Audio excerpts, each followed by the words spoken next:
পশ্চিম বাংলার যা অবস্থা তাতে বাংলাদেশ হয়ে যাবে, আর বেশি দিন দেরি নেই।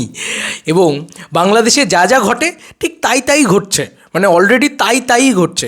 একটা শাকিব খানের সাথে যা যা ঘটে, একটা আমাদের বাংলায় এখানে দেবদার বিনা মানে দেবদা ছাড়া ঠিক তাই তাই ঘটছে। এরম যদি চলতে থাকে তাহলে বেশি দিন নেই, ওই যে বললাম তাহলে বেশি দিন নেই, অবস্থা আরও শোচনীয় হতে চলেছে। এবং এটাকে নিয়ে অনেকেই সেলিব্রেট করতে পারে, অনেকেই আনন্দ করতে পারে। বিং আ দেব ফ্যানও আমি সেলিব্রেট করতে পারছি না। এটা একটা ইন্ডাস্ট্রির ভবিষ্যৎ, একটা নায়ক তাকে ছাড়া ইন্ডাস্ট্রি চলে না, এরকম একটা পরিস্থিতি। এটা বাংলাদেশের জন্যও যেরকম ভালো না, এটা আমাদের এখানের জন্যও সেরকম ভালো না। এটা মানতেই হবে, এটাকে তুমি বলতেই পারো যে ও হো হোয়াট আ স্টারডম, এটা তো মানতেই হবে যে তাদের স্টারডম রয়েছে। কিন্তু একবার মানে থট প্রভোকিংভাবে ভেবে দেখেছো যে এটার পরবর্তী কী হবে? তবু তো বাংলাদেশে নয় একটা সিয়াম আহমেদকে তৈরি করা গেছে, আমাদের কিন্তু কিছুই তৈরি করা যায়নি। তবু বাংলাদেশ একটা সিয়াম আহমেদ তৈরি করে একটা জঙ্গলি একটা রাক্ষসের মতন ছবি তৈরি করছে ওরা, তবু সেটা দিয়ে একটু হলেও বিজনেস করতে পারছে। আমাদের এখানে অঙ্কুশও বিজনেসই করতে পারে না। ঠিক আছে, পরিস্থিতি খুব খারাপ বন্ধু, পরিস্থিতি খুব খারাপ। পশ্চিমবাংলার অবস্থা প্রচণ্ড খারাপ। কেন বলছি? ওয়ান বাই ওয়ান আসছি। এখানে সিঙ্গল স্ক্রিনগুলো বন্ধ হয়ে গেছে, তালা পড়ে গেছে। কেন পড়ে গেছে? তারা আর এই নিয়মে গলায় ফাঁস লেগে যাচ্ছে তাদের। একটা হল চালাতে মিনিমাম একটা এসির খরচা হয়, গরমকাল আসছে, স্বাভাবিক তাদের খরচা হচ্ছে ভাই। ইলেকট্রিসিটি বিল, প্রজেকশন চালানো, একটা হিউজ খরচা হয় একটা শো চালাতে। মিনিমাম একটা শো চালাতে যা খরচা হয় তাতে অন্তত 6 থেকে 8টা টিকিট বিক্রি হলে তবে একটা প্রডিউসার বলছি সরি, এটা হলের মালিক সে অন্তত যে খরচাটা আছে তার এরম রাখতে পারে। ঠিক আছে, তো সেইটুকু পর্যন্ত হচ্ছে না। ঠিক আছে, তাহলে বুঝতে পারছো ইতিমধ্যে বাংলা ছবি দিয়ে সেইটুকু হচ্ছে না। বাংলা ছবি মানে প্রজাপতি 2 নয়, কিন্তু বাদ বাকি যে বাংলা ছবিগুলো আছে বা রিসেন্ট পাস্টে যে বাংলা ছবিগুলো রিলিজ করেছে, প্রজাপতি 2 তো উড়িয়ে ব্যবসা করেছে, এখনও করছে, এটা নিয়ে কোনো সন্দেহ নেই। সে কারণেই তো দেবের প্রসঙ্গ আসছে, তা নাহলে এভাবে তো প্রতিবেদন হয় না যে দেব বিনা অবস্থা খারাপ ইত্যাদি ইত্যাদি। তো এবার যে ঘটনাটা ঘটেছে সেটা খুব ভালো করে লক্ষ্য করে দেখো, যে দেব লাস্ট প্রজাপতি 2 করেছে, ফাটিয়ে বিজনেস দিয়েছে। ইভেন দেবের লাস্ট ছবি ডিসেম্বর 2025 রিলিজ করা, সেই ছবি এখনও ব্যবসা দিচ্ছে হল মালিকদের, যে কারণে দেবের ছবি তারা লাগিয়ে রাখতে চাইছে। আর বাদবাকি যে নতুন বাংলা ছবিগুলো সারা এতগুলো মাস মানে জানুয়ারি ফেব্রুয়ারি মার্চ, এই মার্চ পড়তে যায়, জানুয়ারি ফেব্রুয়ারি 2 মাসে প্রায় 6-7 থেকে 8টা বাংলা ছবি, বেশি হবে আমি খুব কম করে বলছি, রিলিজ করেছে। সেই বাংলা ছবির ভিতরে হয়তো বুম্বাদার বিজয়নগরের হিরে খানিক চলেছে, বাদবাকি সব ছবি মুখ থুবড়ে পড়েছে। এটা কিন্তু খুব সত্যি কথা। এবার তাও বুম্বাদার বিজয়নগরের হিরে প্রজাপতি 2 লেভেলে বিজনেস করতে পারেনি, এটা খুব সত্যি কথা। তো এবার বড় বক্তব্য হচ্ছে যে দেবদা বিনা মানে দেবদা ছাড়া অবস্থা খুব খারাপ, মানে তারা হলে তালা লাগাচ্ছে। এবার আমি বাংলাদেশের একটা সিনারিও বলছি। ঈদের সময় বাংলাদেশে হল মানে অস্থায়ী গুদামঘর হল সব খুলে ফেলে। ঠিক আছে, কেন খোলে? কারণ জানে শাকিব খানের ছবি আসছে, গ্যারেন্টি ব্যবসা হবে, গ্যারেন্টি লোকে আসবে দেখতে। এবার তুমি দেখতে পাবে আমাদের এখানেও এই সিনারিও ঘটতে চলেছে। হয়তো কিছু কিছু ছেলেপুলে এবার এ ধরনের জিনিসপত্র করবে ভাই, যে ভিডিও পার্লার টাইপের জিনিসপত্র, হয়তো আমাদের একটু মডার্ন ভার্সন হবে, তবে এটাই হবে। এবং এটা হয়েওছে, মানে এটা হবে কি, এটা অলরেডি এই মডেল অলরেডি এক্সিস্টিং। তোমরা জানতে পারো যে হলগুলো খুলে যায়, তো এই গুদাম ঘর টর জাতীয় জিনিসপত্র খুলে যায়, অস্থায়ী হল বলে এগুলোকে। শুধু শাকিব খানের জন্য খোলে, যে শাকিব খানের সিনেমাটা আসবে, সবাই এসে ঢুকবে হলের ভিতরে, ব্যবসা হবে, বার করে দেবো, ব্যাস ছবি বেরিয়ে যাবে, আমরাও ওটাকে গুদাম ঘরে ট্রান্সফার করে দেবো বা অন্য কিছু করে নেবো। ঠিক আছে, স্থায়ী হল যেগুলো, সেগুলো আবার তালা পড়ে যায় বন্ধুরা। একটা ঈদ চলে গেলে পরের ঈদ আস্তে আস্তে শাকিব খান ছবি টানতে থাকে। ঠিক আছে, পরের ঈদ এসে সেই সিনেমা দিয়ে ব্যবসা হয়, আবার টানতে থাকে, মোটামুটি খুব বেশি হলে আগস্ট সেপ্টেম্বর। এরপরে হলে তালা মেরে দেয় বন্ধুরা, স্থায়ী হলগুলো আর চালায় না ওর হল আর চালায় না। ওরা একেবারে পরের বছর ঈদের জন্য অপেক্ষা করে কখন শাকিব খান আসবে। এটা একটা সিজনাল বিজনেস হয়ে গেছে বাংলাদেশের মতন জায়গায়, ভাবো। আর সেখানে মানে হিন্দি সাউথ ঢোকে না। এবার আমাদের এখানে যে রুল করে দেওয়া হয়েছে যে বাংলা ছবিটাই মূল প্রায়োরিটি পাবে বা মূল নিতে হবে, তাতে এমন পরিস্থিতি হয়েছে ভাই, সেন্সিবিলিটি তো নেই। আজকে একটা নানি প্যারাডাইস বানাচ্ছে, একটা ব্লাডি রোমিও বানাচ্ছে, বা কালকে একটা আল্লু অর্জুন একটা বড় ছবি নিয়ে আসবে, পরশু একটা শাহরুখ খান একটা কিং নিয়ে আসবে। এই যে সেন্সিবিলিটি, এই সেন্সিবিলিটি তো নেই। এই সেন্সিবিলিটিওয়ালা ডিরেক্টরগুলো দেবের কাছে রয়েছে, নাহলে জিতের কাছে রয়েছে। ঠিক আছে, তবু তারা একটা রাবণ বানাবে, তবু তারা একটা চেঙ্গিস বানাবে, তবু তারা একটা দেশু 7 বানাবে, তবু তারা একটা খাদান বানাবে। ঠিক আছে, এগুলো হবে। কিন্তু এর বাইরে তো আর বাদবাকি যারা রয়েছে তারা তো পারবে না ওই লেভেলটা রিচ করতে। এরা এরা দেখে যে ও ওখানে সাইয়েরা চলেছে, তাহলে আমিও একটা রেড ফ্ল্যাগ এই ওই হ্যানা ত্যানা করে দিই, ঠিক আছে, শুধু একদম কার্বন কপি, জীবনে চলবে না। তো এরকম একটা পরিস্থিতিতে দাঁড়িয়ে দেব যতই যে কোনো ছবির পাশে এসে দাঁড়িয়ে যাক না কেন, ছবি ব্যবসা করবে না। এটা হচ্ছে বাস্তব সত্যি কথা, ছবি ব্যবসা করবে না। কারণ দেব যদি না থাকে তাহলে ছবি ব্যবসা করবে না। এটা একটা বাজে সিনারিও তৈরি হচ্ছে আমাদের বাংলা ফিল্ম ইন্ডাস্ট্রিতে। এবং এই সেম জিনিস ওই একটা ইন্ডাস্ট্রির একটাই মাথা, তাহলে দেবকে কী করতে হবে জানো, 52টা সপ্তাহ বছরে 4টে করে ছবি করতে হবে। অলরেডি একটা মেগাস্টার সে 3টে করে ছবি করে। কী কারণে করে? অনেকে বলছিল দেবকে ছবি নিয়ে আটকানো হচ্ছে, এদের সাহস চিন্তা করো। কমিটি দেবকে ছবি নিয়ে আটকাচ্ছে, একটা কমিটি আছে আমাদের এখানে, ঢপের কমিটি সো কল্ড, তারা নাকি আটকানোর চেষ্টা করছে। কেন আটকানোর চেষ্টা করছে না, বাদ বাকি ছবিগুলো যাতে আর একটু পায়। বিক্রি কোথায়, টিকিট সেল কোথায়, দেখাও, করে দেখাও। এই যে একটা প্রোডাকশান আছে, যে প্রোডাকশান নাকি দুর্গাপুজো একটা ছবি নিয়ে আসবে, সেই প্রোডাকশান খুলে দিক তো টিকিট, দেখি তো 10টা টিকিট বিক্রি হয় নাকি শোনা। দেব শুভশ্রীর ছবির এখন থেকে এতগুলো টিকিট বিক্রি হয়ে বসে আছে। এবং এই যে একটা মাইন্ডসেট হয়ে গেছে বাংলার মানুষের, যে দেবের ছবি এলেই দেখবো, সেটা হোক প্রজাপতি, সেটা ফ্যামিলি ড্রামা হোক, সেটা অ্যাকশন ছবি হোক, সেটা মাস ছবি হোক, সেটা রোম্যান্টিক ছবি হোক, যা হোক, দেবের ছবি এলেই দেখবো, দেবের বাইরে আর কোনো ছবি দেখবো না। এটা পশ্চিমবাংলার মেন্টালিটি। সিমিলার দেখো বাংলাদেশের সেম মেন্টালিটি, শাকিব খানের ছবি এলে দেখবো, আর নাহলে দেখবো না কারোর ছবি। এইভাবে কি কোনো দিন একটা ইন্ডাস্ট্রি গ্রো করতে পারে? দেব খাদান বানালে দেখবো কমার্শিয়াল ছবি, আর বাদ বাকি যে কোনো নায়ক যদি বানায়, সে অঙ্কুশ মির্জা বানাক বা অন্য যা খুশি হোক, আমি ওটা দেখবো না, ওটা ওই লেভেলে ব্যবসা দেবো না আমরা। বুঝতে পেরেছ? এই তো পরিস্থিতি। এবার তুমি বলো তো, আমাদের এখানে কি এইটুকু ডিজার্ভ করে না যে অ্যাটলিস্ট একটা কমার্শিয়াল ছবি একটু বেসিক লেভেলে? এবার লোকে তো এসে বলবেই, এই এই এই মানুষগুলোই যারা এখন মেকার্স, তারা বলবে যে কই মির্জার বক্স অফিস দেখো, কই বুমেরাঙের বক্স অফিস দেখো, এইসব বলবে লোকে এসে, সে তো বলবে এসে, বা মানুষের বক্স অফিস দেখো, এগুলো তো লোকে বলবে।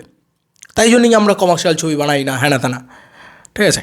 আমি বলছি না যে সবাইকে কমার্শিয়াল ছবি বানাতে হবে, আরে ভাই একটা এন্টারটেনিং ছবি বানিয়ে দে না ভাই। সব কমার্শিয়াল ছবি হতে হবে, কেউ মাথার দিব্যি দিচ্ছে না। ভালো এন্টারটেনিং ভালো সিনেমা বানিয়ে দাও না। হলে তালা পড়ে যাচ্ছে, এত খারাপ ছবি বানাচ্ছ। আর না হলে এই রুলটাকে এরকমভাবে ব্রেক করা উচিত, এরকমভাবে তৈরি করে দেওয়া উচিত যে ভাই সাউথ বলিউডের জন্যে বাদবাকি সময় বড় সুপারস্টাররা এলে তাদেরকে জায়গা করে দাও, ব্যাস। কারণ এবার তুমি বলবে তাহলে ছোটো ছবিগুলো তো চিরকালই চাপ খাবে। ছোটো ছবিগুলো দাঁড়াতেই বা পাচ্ছে কোথায়? এমন তো নয় যে একটা ছোটো ছবি এসে 12 ফেল হয়ে যাচ্ছে। এবার তুমি বলবে কালকে তো হয়েও যেতে পারে, হবে কবে তার জন্য আমি এখন মানে হলগুলো তালা বন্ধ করে দেবে, ওরা চালাবে না, তাহলে ওরা আর হল খুলবে না, বলবে দূর নিগুজি করেছে, চালাবোই না, ব্যবসাই করবো না। আর কত লস করবে ভাই একটা হল মালিক, কত লস করবে? আলো এই ওই হ্যানা ত্যানা, কী করে লস করবে? হলগুলো বন্ধ হয়ে যাবে বাবা, ঐতিহ্যবাহী সিঙ্গল স্ক্রিনগুলো বন্ধ হয়ে যাবে কলকাতা তো ছেড়ে দাও। এবার তুমি বলো, হাওড়ায় একটা হল খুলে গেছিলো খাদান চলার দরুন কিন্তু হাওড়ায় একটা হল খুলে গেছিলো। এবার সেই হলটা জানো কি এখন বন্ধ। বাঁকুড়ায় এরকম একটা হল আছে, গন্ধেশ্বরী চিত্রালয়, বন্ধ থাকে সারা বছর। দেবের ছবি এলে, দেবের মাস ছবি এলে খুলে দেয় ওরা, বা বড় কোনো এখানের সাউথ বলিউডের কোনো বড় ছবি এলে খুলে দেয় ওরা। বুঝতে পেরেছ পরিস্থিতিটা বাংলা ফিল্ম ইন্ডাস্ট্রির বা পশ্চিমবাংলার?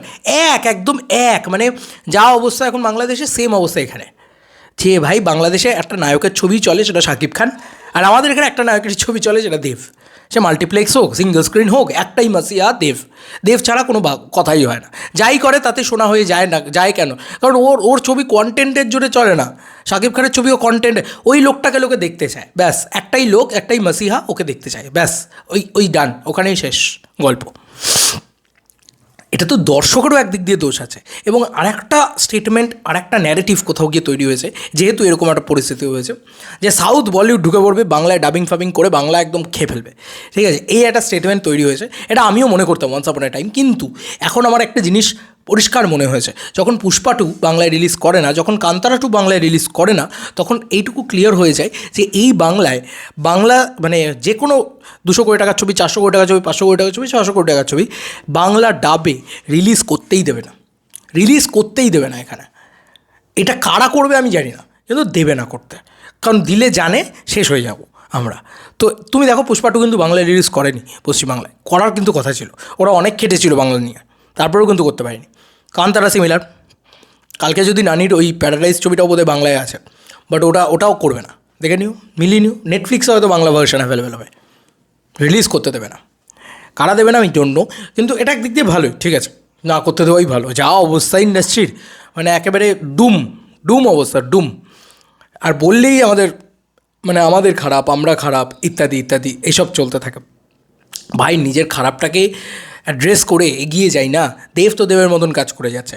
আজকে তুমি বলো তো, এরকম যদি পরিস্থিতি হয়, কালকে এই যদি নিয়ম করে দেওয়া হয় যে না তোমাকে টক্সিক আর ধুরন্ধর 2 আসছে, সেখানে আমি তোমাকে বলছি কর্পূর ছবিটা তোমাকে একটা বেসিক শো দিতেই হবে।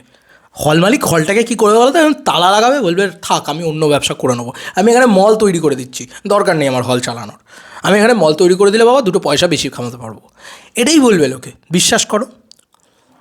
তো এইটা হচ্ছে আমাদের এখানকার পরিস্থিতি। হয়তো তোমাদের ওখানে টক্সিক বা ধুরন্ধর 2 ঢোকে না বাংলাদেশে, এটা হচ্ছে একটা আলাদা পরিস্থিতি, বা বাংলাদেশের একটা পরিস্থিতি যেখানে শুধু শাকিব খানেরই ছবি চলে, যেখানে আর কিছু ঢোকেই না, বা হিন্দি, বলিউড, সাউথ, হলিউড ইত্যাদি ঢোকে না, আমাদের এখানে ঢোকে।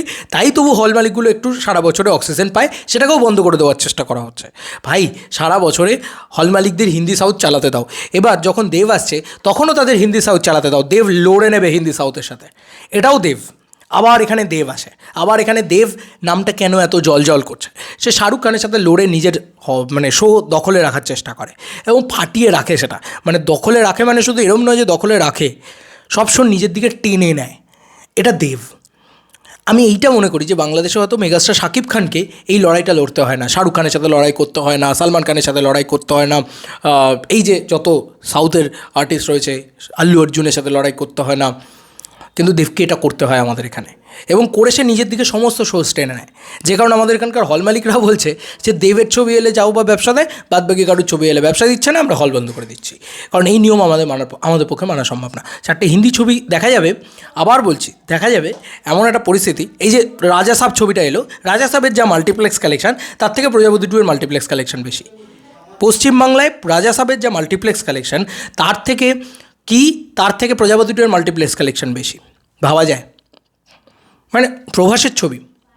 কিন্তু বাদবাকি ছবিগুলোর এবার হিসাব দেখো, বাদবাকি ছবিগুলো দেখা যাবে 1 লাখ টাকারও মাল্টিপ্লেক্স কালেকশন করতে পারছে না, সেখানে রাজা সাহেবের সামনে তো এটা ধোপেই টিকছে না। তাহলে তারা কেন বলবে, বাদবাকি যে কটা হল মালিক রয়েছে তারা বলবে আরে ভাই আমি মিনিমাম রাজা সাহেব চালিয়ে নিই, আমার প্রজাপতি 2 তো সারা বছর থাকবে না, দেব তো সারা বছর 52টা সপ্তাহে 52টা সিনেমা বার করা তো সম্ভব না, ওর পক্ষে সম্ভব নয় এটা।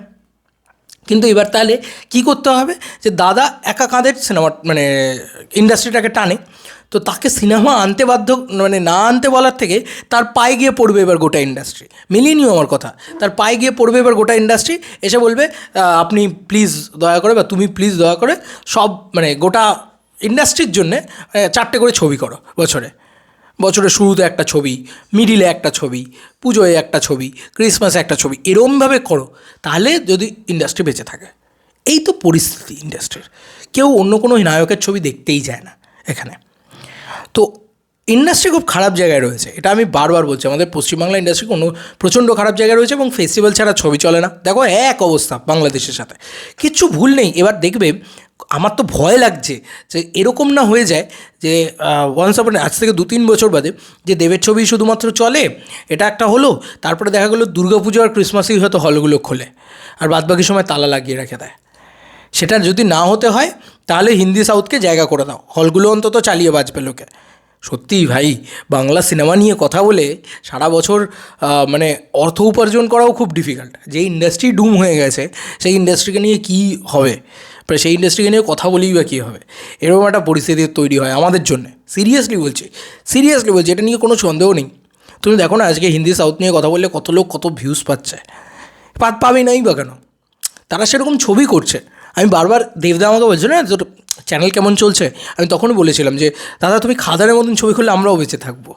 একটা খাদানের মতন ছবি হলে গোটা বাংলা ইন্ডাস্ট্রির প্রতিটা মানুষ বেঁচে থাকে, অনেক মানুষ কী বলবো বেনিফিটেড হয়। তো ডেফিনেটলি খাদানের মতন ছবি আরও দরকার। দেবদা সেটা বুঝে শুনে ঠিকই করছে, দেশু 7 করছে, খাদান 2 করছে, এই লোকটাই হয়তো টিকে থাকবে। ঠিক আছে, খুব এবং দেবদাকে যে হার্ডেলসগুলো পেরোতে হয় এখান থেকে অনেকটা বেশি সেটা, কিন্তু পরিস্থিতি খুব খারাপ। এরকমটা হতেই পারে যে হল হয়তো বন্ধ রইল, দেবের ছবি কবে আসবে সেটার জন্য হাপিত্তেশ করে বসে রইল। দেবের ছবি এলে হল খুলে চালাবো, নাহলে ধুর নিকুচি করেছে, এটাই হবে। এটা কলকাতার হলগুলো করছে বন্ধুরা, এটা কলকাতার মানে টপ টপ হলগুলো করছে। ভাবতে পারছো যে গ্রাম বাংলায় তাহলে কি হচ্ছে? গ্রাম বাংলায় এরা গ্রাম বাংলার খবর তো অনেকে রাখে না। হয়তো দেখা গেল কোনো একটা প্রত্যন্ত জায়গা ধরো পাঁশকুড়া বা ইয়ে, ওরা কী করে জানো, যে হলে দেব গেলে হয়তো চাবুক লোক হয়, মানে চাবুক লোক মানে এত লোক হয়ে যায় যে দাঁড়ানো যায় না সেখানে, 2 মিনিট দাঁড়ানো যায় না। বাবু আর রেকর্ড করতে হবে না, তো তুই বেরিয়ে যা এখান থেকে, মানে এরকম একটা ব্যাপার। বাঁচতে চাইলে বেরিয়ে যায়, এরকম স্টেটমেন্ট শোনা আমার চোখে দেখাও সেটা। এত লোক হয়ে যায় যেখানে পাঁশকুড়া অঞ্চলে এরকম একটা পরিস্থিতি হয়।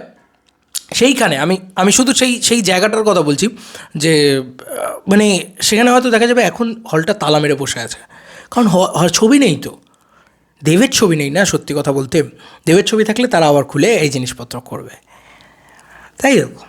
এটাই পরিস্থিতি। এখানে কেউ একটা রিলিজ করে না পুরনো ছবি, সেখানে নাকি টাকা চায়। ঠিক আছে, কি বলবো, মানে নোংরামির শেষ সীমা একটা পরিস্থিতি। যাই হোক, আমি একটাই কথা বলবো যে ওয়ান ম্যান শো হয়ে গেছে, ইন্ডাস্ট্রি ওয়ান ম্যান শো হয়ে গেছে, পুরো দেবের কাঁধে দাঁড়িয়ে আছে। তারপরেও দেবকে নাকি বলছে যে তুমি পুজোয় এসো না, এই করো না, ওই করো না। ভাই চুপচাপ পায়ের কাছে গিয়ে পা ধোয়া জল খাও, ঠিক আছে? এরকম বক্স অফিস কালেকশান যদি দিতে পারো, পা ধোয়া জল খাও, আর কোনো কথা বলো না। মুখে কথা সাজে না, ব্যবসা দাও তারপরে কথা বলো, ঠিক আছে? আগে ব্যবসা করে দেখাও। ওই আদ্যিকালে কবে কী করেছো ওসব ভেবে লাভ নেই, আজকে কী করছো সেটা ইম্পর্ট্যান্ট, ঠিক আছে? অন্য যে কোনো কাউকে কথা বলছি, একটাই লোক, এই লোকটার জন্যই ক্রাউড হয়। সেসব নিয়ে ভিডিও পরবর্তীকালেও বানাবো। যেখানে শুটিং করতে যাচ্ছে সেই জায়গাটা পুরো একদম মানে কি বলবো, মানে সামলানো যাচ্ছে না, 4টে বাউন্সার দিয়েও আটকানো যাচ্ছে না, এত লোক, ঠিক আছে? আর দেখো বাদবাকিদের অবস্থা। চলো বন্ধুরা, নতুন কোনো ভিডিওতে দেখা হবে, বাই।